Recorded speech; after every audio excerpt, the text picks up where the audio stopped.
While baby's latch may look absolutely perfect from the outside, it can often be what's going on inside of his or her mouth that can cause a breastfeeding challenge. What's a mom to do when her baby's oral anatomy is making breastfeeding difficult? I'm Veronica Tingzon, an international board-certified lactation consultant and owner of the Original Comfort Food in San Diego, California. Today we are discussing how a baby's oral anatomy can affect breastfeeding. This is the Boob Group, episode number 38. Breast milk, it does a baby good. Silly daddy, boobs are for babies. I make milk. What's your superpower? If my breastfeeding offends you, put a blanket over your head. Dairy diva. Don't be lactose intolerant. Nursing nature's own breast enhancement. Meals on heels. Whoever said there's no use crying over spilled milk never had to pump. Breast milk. All others are inferior. Whatever your point of view, we're here to support your breastfeeding goals. We're the Boob Group, because mothers know breast. Welcome to the Boob Group, broadcasting from the Birth Education Center of San Diego. I'm your host, Robin Kaplan. I'm also an international board-certified lactation consultant and owner of the San Diego Breastfeeding Center. At the Boob Group, we're your online support group for all things related to breastfeeding. Did you know that we have a Boob Group Club? All Boob Group Club members will get access to all of our archived episodes, plus bonus interviews, transcripts, and special discounts and giveaways from our partners. Plus, you can interact with all this great content through the web or through our free Boob Group app, available in the Apple and Amazon marketplace. Today, we're joined by two lovely panelists in the studio. Would you please introduce yourselves, ladies? My name is Laura De La Torre. I'm 32, and I'm 33, actually. I'm currently a stay-at-home mom to my first son, Theodore, who is 3 months old. I'm Regula Schmid. I'm 41, since we're talking about age. And I know I got that right. It is 41. I'm currently a stay-at-home mom with my 3-year-old daughter, Vivian, and my twin boys, Bayani and Florian, who are 7 months. And before that, I used to be a school principal. Well, welcome to the show, ladies. It's a pleasure to have you.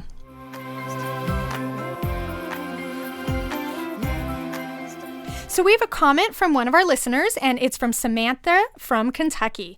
Hi, Boob Group. I have a question about the Boob Group Club. How do I listen to the archived episodes once I've joined? I've downloaded the app, but all the archived episodes are still locked. Help. Hi, Samantha. This is Sunny. I'm one of the producers on the Boob Group. Okay, so we're so happy that you downloaded our app. When you are in the app, go to the settings page. If you go to the settings page, you'll have to log in using your login information. And then what happens when you go back to the episodes page, all of the episodes then are unlocked. Right now, you're probably seeing like a little lock symbol next to the ones that are archived. So once you log in, it'll remember you each time unless you choose to log out. And then it unlocks all of the episodes. So you can listen to us that way. You can get all of the great archive content that way, or even through our website. All you have to do is go to theboobgroup.com and click on the members link to log in.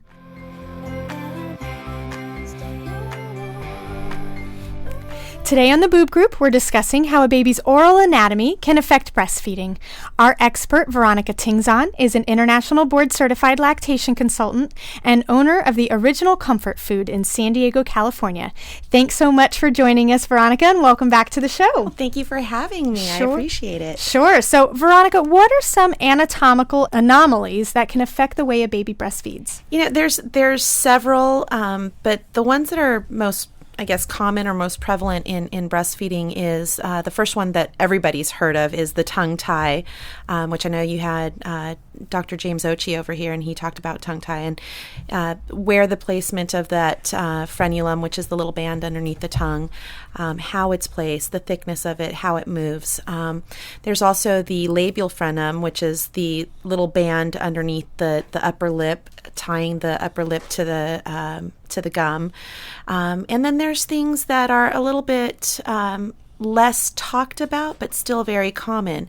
The structure of the palate, whether it's high, whether it's grooved, whether it's arched, whether it's slanted, low-lying gums, and also the other anomalies that are even less common, but also happen, is if a baby's born with a tooth, or if the baby has a cleft palate or a cleft lip.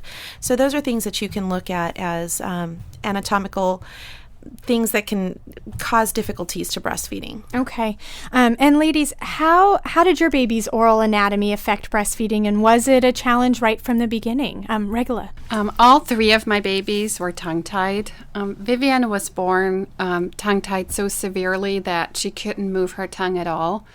And so that was clipped within 24 hours of her being born, but she still could not draw milk out of the breast. And she was clipped 2 more times, which made it not be resolved until she was 3 months old. So she could not draw sufficient milk out of the breast until she was 3 months old. Going into the second pregnancy and having a second set of children, we were prepared, and we were prepared also to know that there are not just very obvious tongue ties, there are also posterior tongue ties that you can't see that clearly.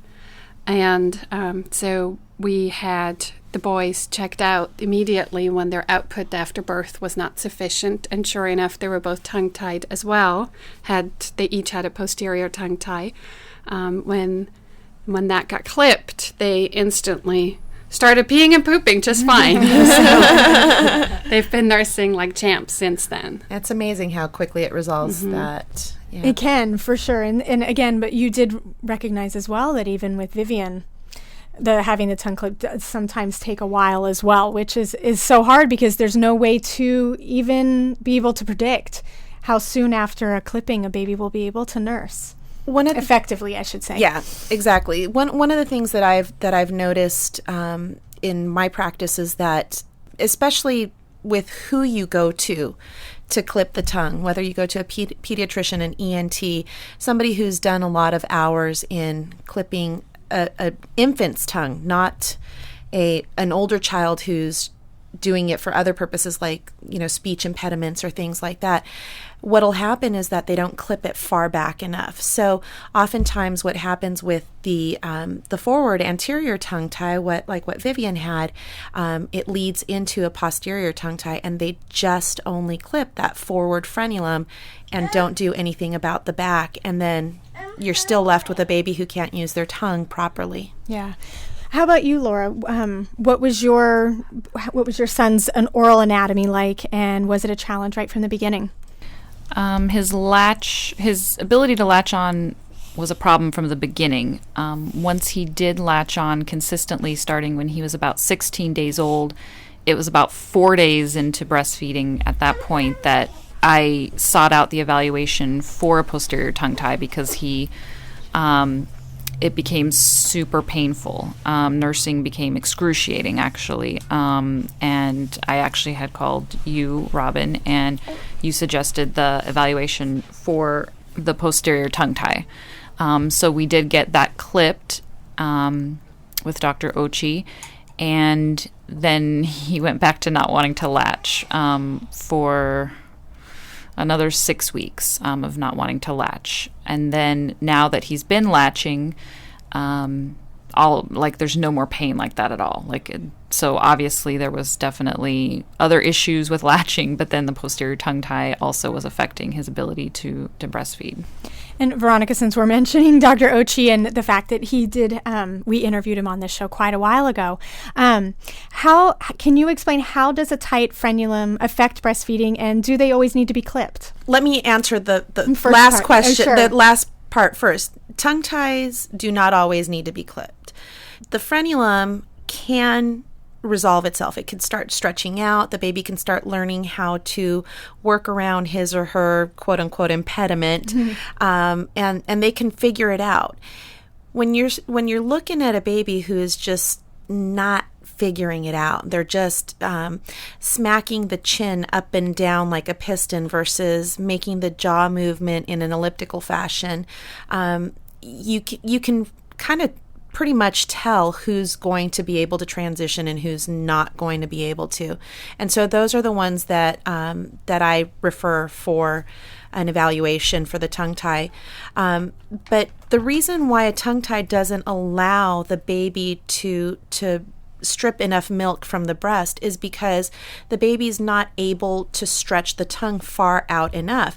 And I kind of make the analogy with my clients that if you take those exercise bands and you stretch them, okay, and there's the different circumference of exercise bands. The really skinny one, you can stretch it all day long and you're like, woohoo, I'm working out, And then there's the medium size one where you're like, okay, this is a little bit more difficult. And then there's the really, really thick one and you're like, ugh, I can't move the thing. It's so hard to move.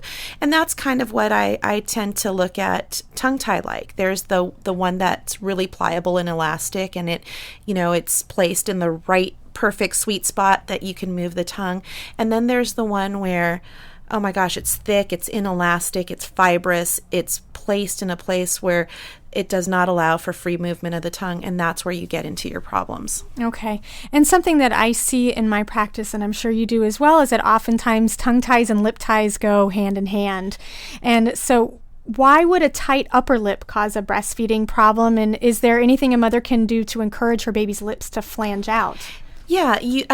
First of all, the reason why the upper lip being tied down to the gums, it tends to hurt a mom's nipples very badly, because what happens is you don't get that big fish lip look, the flange out of the lips, and so it causes the baby to have his gums more exposed. And there's no teeth or gums involved in breastfeeding, but when your lips can't hang on, because the lips are like the Velcro that hang on to the breast. If the lips can't hang on, then they dig their gums in to be able to hold on, so they don't lose that latch, and then mommy gets really, really sore or bloody or whatever, and then it's just not a good thing. And some moms do flare out with their fingers the lips, and they can certainly do that. And some moms do some exercises where they start kind of massaging that labial frenum so that it can stretch. But once again, some will stretch and some won't. Some are just too fibrous and impliable, and they won't go anywhere. One of the things that I just want to make a note about, I know there's a lot of brouhaha. Different doctors say, oh, there's no such thing as tongue tie, and then there's other doctors that say yes, tongue tie, and then there's parents who say, I don't want to hurt my baby, and I don't want to clip this.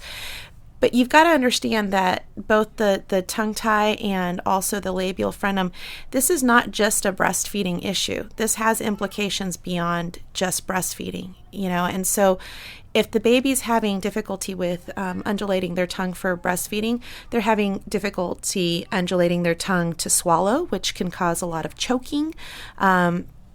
And that goes for their whole lifetime, causes their palate to go up because of the way that they use their tongue. And that can, later on in life as adults, can lead to apnea. And then with the lip, usually when they have that tight labial frenum, that frenum goes around the gum and tends to have a lot of dental malocclusions involving braces and all of that, because you'll usually have a gap tooth baby for that one. So okay, no, thank you. I really appreciate you bringing those up. Yeah. Veronica, what if a baby's tongue is really disorganized and has a difficult time creating a rhythmic sucking motion? I see this oftentimes when the baby's tongue has been released, or even babies who I can't find there's no frenulum whatsoever underneath there, and for some reason their tongue is they have a really difficult time organizing. What can a mom do to help her baby become more efficient? That's funny, because that tongue was my older son, and he is why I became a lactation consultant. And he just had one of those just really long, loose tongues that, it was just too big for his mouth. And it still is. He's 15 and a half, and he still talks like he's got a bowl of mush in his mouth. And it drives me nuts. But what you would do with that type of tongue is you can do some sucking exercises with your finger or with a pacifier. And I know I said the dreaded P word, but there are correct ways to use the pacifier when you're breastfeeding, and there are incorrect ways to use it. So I just want to make that disclaimer. It's not a pacifier like here, just stick the pacifier in their mouth. So I tend to use a pacifier, the ones that they give at the hospital that has a little happy face, they're usually kind of a green color.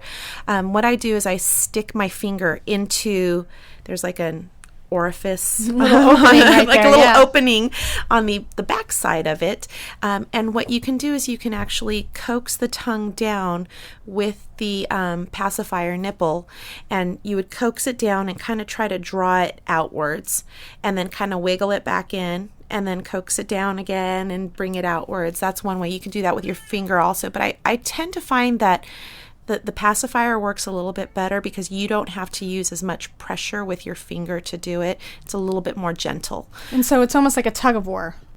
Kind of a little bit, they're kind of holding on to it while you're pulling your finger out. It's drawing the tongue out. Correct. And then the other thing that I definitely like to use is a bringing forward of the cheeks. And so you would kind of squeeze the cheeks, and we call it in lactation the dancer hold, and you would kind of bring them in. You don't want to depress the cheeks inwards. You want to draw them forward towards the breast as you're actually breastfeeding. And this takes a little bit of talent, but that also creates a really nice seal so that the baby can start doing that correct sucking motion. And it seems to me that once the baby kind of, like, it clicks, they kind of get it, then they've pretty much always got it. It may not always be perfect until they start practicing more, but they will definitely start getting it more and more. So I think that just kind of showing them what they're supposed to do teaches them to do what they're supposed to do. Okay. Ladies, how were you able during that time period when your babies were not effectively breastfeeding? Did you do any techniques to help bring their tongue out, or any stretching exercises, or anything that you think positively impacted them so that way they could eventually exclusively breastfeed? Regula? I didn't. With the twins, it just got resolved so quickly. They were organizing their tongue almost instantly. And with the Vivian, like I said, she had that first clipping and nothing really happened after that. And then she had 2 more clippings. And even after the 3rd clipping, she had some craniosacral therapy. But I'm not sure that did the trick either. I think she just needed time, and she needed time at the boob. Directly at the boob with no nipple shield. I just had to endure the pain, and she had to learn how to suck with that new released loose tongue. Yeah, absolutely. How about you, Laura? Yes, I also did craniosacral and had one chiropractic session also for all of the issues, and also, along with the tongue tie. But I did not do any of the stretching exercises. Theo was almost like even though he didn't have any trauma, he had come out kind of seeming like a trauma infant, like his birth had been traumatic because of his behavior. So I didn't want to be doing anything else super traumatic for him personally, and the clipping was traumatic enough. So I did not put my fingers in there anymore. Once he finally did latch, he was still fairly disorganized, and I mean the latching at 9 weeks. Once he finally did latch, then he was still kind of disorganized, and it was the same thing as Regula said. I just nursed him and nursed him and nursed him and nursed him, and just he's gotten better over the last month. Were you going to mention something, Veronica? Yeah, I was gonna mention that I love craniosacral therapy, and I think that frenotomy, which is the tongue clipping that we're talking about, frenotomy and craniosacral therapy kind of go hand in hand, in my opinion, because once they do have that tongue clipping, they tend to have that loose tongue. They tend to like to suck their tongue, and to be honest with you, a tongue sucking baby is my worst baby nightmare of all, because you can't get them to divorce their tongue from their palate, and it's just, and it creates even more of that high palate and whatnot. So having the craniosacral therapist open up that palate and kind of free the tongue down and kind of coax it back to where it's supposed to be, it's a wonderful, wonderful tool. And about that topic of the high palate, I know that can also present some breastfeeding challenges. And so what exactly is this, and what can a mother do to help this situation? And will the palate eventually spread out? Yes, it will eventually spread out. And actually breastfeeding helps it a lot because it kind of trains the mouth to go where it's supposed to go. One of the reasons, or some of the reasons that the high palate happens, either a very traumatic birth like you were talking about, where they get squeezed too tightly through the vaginal canal, and because babies' bones are so malleable, they're meant to move, and so they move and they kind of get kind of disjointed or whatever, and the palate is one of those particular surfaces that is not really fused together, and so it'll move during the palate. The other one, during the birth canal. And the other one that happens is that when babies are in the womb, they tend to do behaviors to soothe themselves. And so one of them is sucking.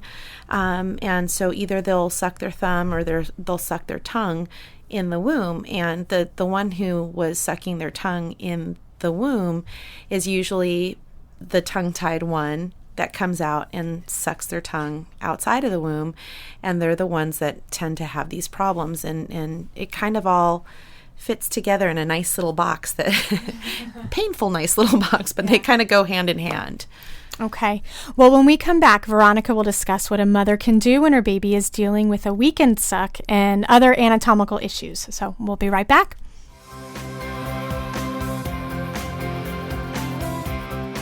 Well, we're back with Veronica Tingzon, an international board-certified lactation consultant and owner of the Original Comfort Food in San Diego, and we're talking about how a baby's oral anatomy can affect breastfeeding. So, Veronica, every once in a while, I will meet a baby whose suck is weaker than I would expect and is really unable to transfer as much milk as he needs during a feeding.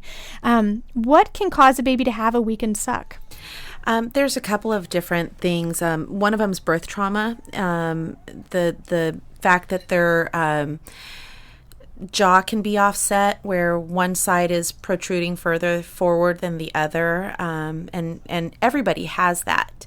You just have to kind of look and see, like, which side is it. So you'd have to, face the baby in the direction that's closest or jutted closest forward to the breast, and that's one way to resolve that one, or craniosacral therapy. The other one is prematurity. The babies just don't have enough fat in their cheeks in order to gather that strength to be able to form a really, really good suck. Or even just a baby who's term but very low birth weight will have that same problem. And then different things like, how sedated they are when they're coming out. My perfect world would be everybody giving, natural childbirth, but, a lot of these babies come out very sedated, and so then they just don't really want to suck. And so there's different ways to, go about getting either one of these situations going. The one with the sedated baby is just a little bit of time to get them through their sedation. Skin to skin, I cannot tell you how important skin to skin is during that time period. It's amazing what a baby can do to transition if they're just with their mom and not in the box. For the term baby that's low birth weight, or the preterm baby that's low birth weight, it's just going to take a little bit of time and fattening up. So a lot of the things that I do with that particular baby is either give them a little bit of bottled breast milk first, or do the SNS first so they don't have to work quite as hard, and then let them do a little bit more sucking on their own without having to expend as many calories as they are. A lot of people do their supplementation afterwards, but this particular type of baby needs it up front. And for the baby with the anatomical difference in proportion of their face, that one just, craniosacral and chiropractic can help resolve that. Or, like I said, facing the baby in the direction that is farthest protruding forward. Okay. It's funny, you mentioned chiropractic. I just started chiropractic work about 6 weeks ago, and she did x-rays of, my body, and my skull is totally diagonal, like where it's supposed to be flat. And my mom barely breastfed me because it was so painful. And I look at how my body has shifted based on having this, body that is slightly tilted, and so it manifests later on. And so that's why chiropractic work and craniosacral therapy can be so helpful for babies, because then they don't end up with chronic back pain as a 36-year-old woman. So yeah, and it's funny because a lot of moms are so resistant to it. It's going to hurt my baby. I'm like, really? It's going to help your baby, and it's going to help them for their lifetime, not just right now. It's amazing what it can do for a lifetime. Absolutely. Is this something that a mom should speak with her pediatrician about, with low weakened sac? You're laughing. I'm sorry. I don't mean to, there are so many pediatricians. There's I think it's kind of split down the middle 50-50, but then again, I am in an area where it's very pro breastfeeding. It's very pro knowledge about different alternate forms of medicine, incorporating Eastern philosophy into Western philosophy. So I don't know how that is everywhere. I can't tell you what it would be like in the Midwest, let's say, where, there's lower breastfeeding rates and whatnot. But the reason I laugh is because I have met with so much resistance from certain pediatrician groups, because they're like, oh, there's that lactation consultant again. She's such a hippie, and she's, and it's really not. I mean, and I even had one pediatrician go so far as to tell the mother that I was working with, don't ever listen to the lactation consultant. She doesn't know what she's talking about. Oh, wow. And he said, tongue tie does not exist. High palates do not exist. So, it's very difficult for us to be able to really give that information to the mother, because then there's somebody naysaying on the other side. And so then we're going through this power struggle. But the doctor is the almighty doctor, he or she said, and it's very difficult for me to really let them know, look, I've done this for many, many years. I know exactly what's going on. And there's research to back it up. Yeah, and there's research to back it up. Exactly. Okay. To kind of switch the topic on different type of anomalies, what about lockjaw, and how can this affect breastfeeding? Lockjaw is really something that it's over time is been caused by these certain types of behaviors.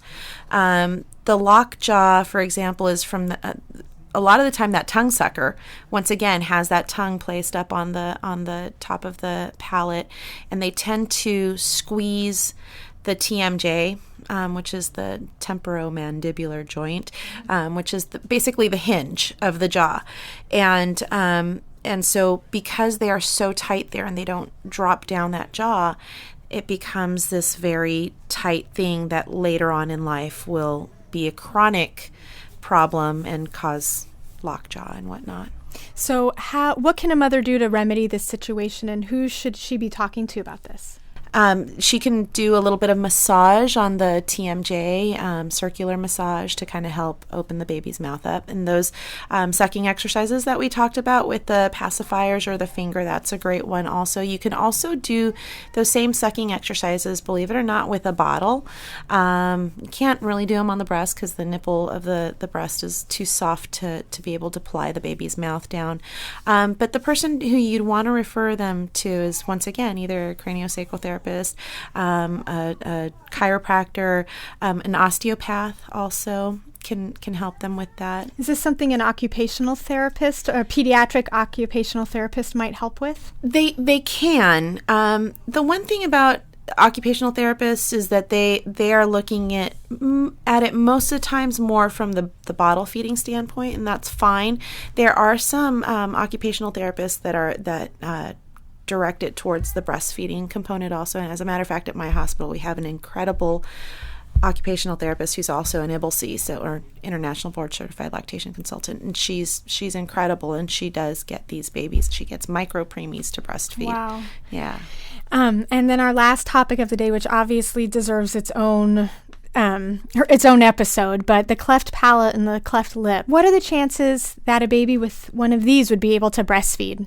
I've actually seen a lot of cleft lip and palate babies be able to breastfeed. The cleft lip babies actually have a pretty good success rate. And as it's all about getting the suction, Yeah, right? It's all about getting the suction. So if we can kind of squish the breast into filling that space, that cleft, we can get it done. Sometimes using a nipple shield will help that as well.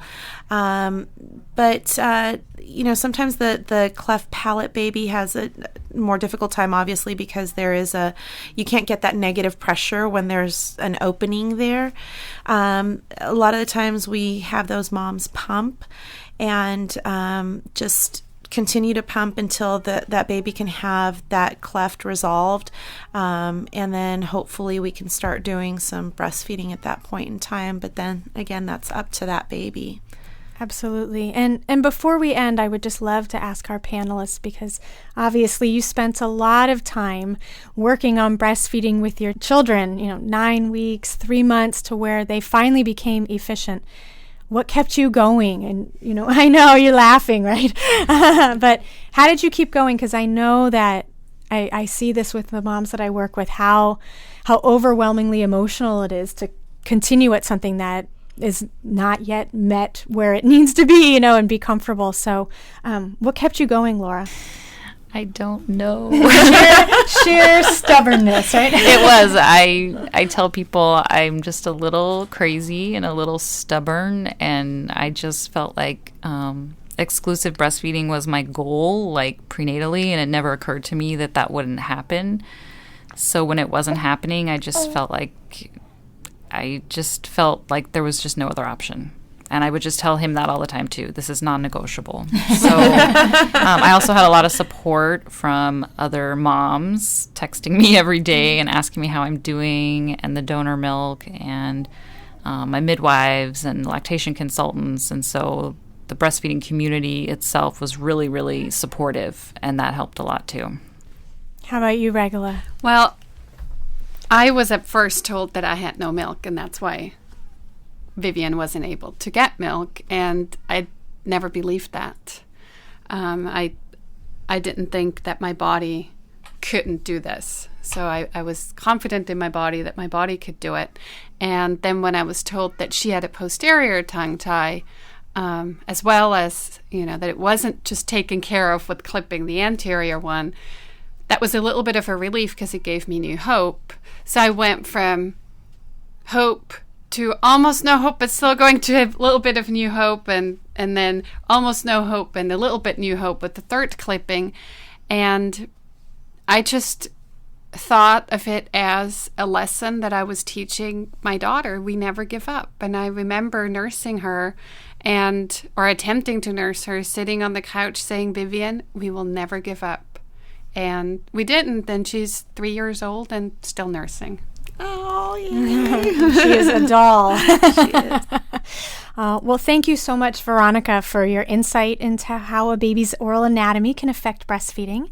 And for our Boob Group Club members, our conversation will continue after the end of this show, as Veronica will answer a few more questions on this topic. For more information about our Boob Group Club, please visit our website at theboobgroup.com. Before we end today's show, here's Amber McCann sharing tips for the best online breastfeeding resources. Hello, Boob Group listeners. I'm Amber McCann, an international board-certified lactation consultant and the owner of Nourish Breastfeeding Support just outside of Washington, D.C. I'm here to answer some of your most common questions when it comes to finding quality breastfeeding resources online, such as, I've got a freezer full of milk that I've pumped. Where can I donate? I once had a mother call me to tell me that she was so proud that she'd pumped so much milk that they were having to pour it down the sink. Nothing strikes terror in the heart of a lactation consultant quite like that. Many breastfeeding mothers are also pumping and can gather an excess of milk. I've heard of mothers who needed to purchase new upright freezers for all their milk. If you are ever in a situation where you have more milk than your baby needs, would you consider donating some to a HIMBANA designated milk bank? HIMBANA stands for the Human Milk Banking Association of North America, and they are tasked with gathering, processing, and distributing donor milk to NICUs all over the country. For these fragile infants, donor milk can literally be a matter of life or death. Wouldn't it feel really good to be part of that miracle? One note. Please understand that there are a number of other, quote, milk banks that take donations from mothers and sell the milk at a profit. Check to make sure that the bank you are considering is a HIMBANA designated one. Please check them out at www.hmbana.org. Again, it's www.hmbana.org.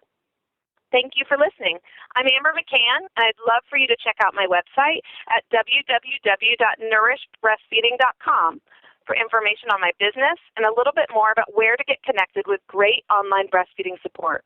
Or join me on my Facebook page at www.facebook.com/nourishbreastfeeding. And if you have a great online breastfeeding resource you'd like us to know about, please send me an email. You can do it to amber@nourishbreastfeeding.com or share it on the Boob Group Facebook page. Be sure to listen to the Boob Group each week for more fantastic conversations about breastfeeding and how to find great breastfeeding support. Thank you so much to our experts, panelists, and all of our listeners. If you have any questions about today's show or the topics we discussed, please call our Boob Group hotline at 619-866-4775, and we'll answer your question on an upcoming episode. If you have a breastfeeding topic you'd like to suggest, we would love to hear it. Simply visit our website at theboobgroup.com and send us an email through the contact link. Coming up next week, we have Annie, Cherry, and Jennifer back on the show to talk about what life has been like during their baby's 7th month in our series, Breastfeeding Expectations. Thanks for listening to the Boob Group, because mothers know breast. This has been a New Mommy Media production. The information and material contained in this episode are presented for educational purposes only. Statements and opinions expressed in this episode are not necessarily those of New Mommy Media and should not be considered facts. While such information and materials are believed to be accurate, it is not intended to replace or substitute for professional medical advice or care, and should not be used for diagnosing or treating healthcare problem or disease or prescribing any medication. If you have questions or concerns regarding your physical or mental health or the health of your baby, please seek assistance from a qualified healthcare provider.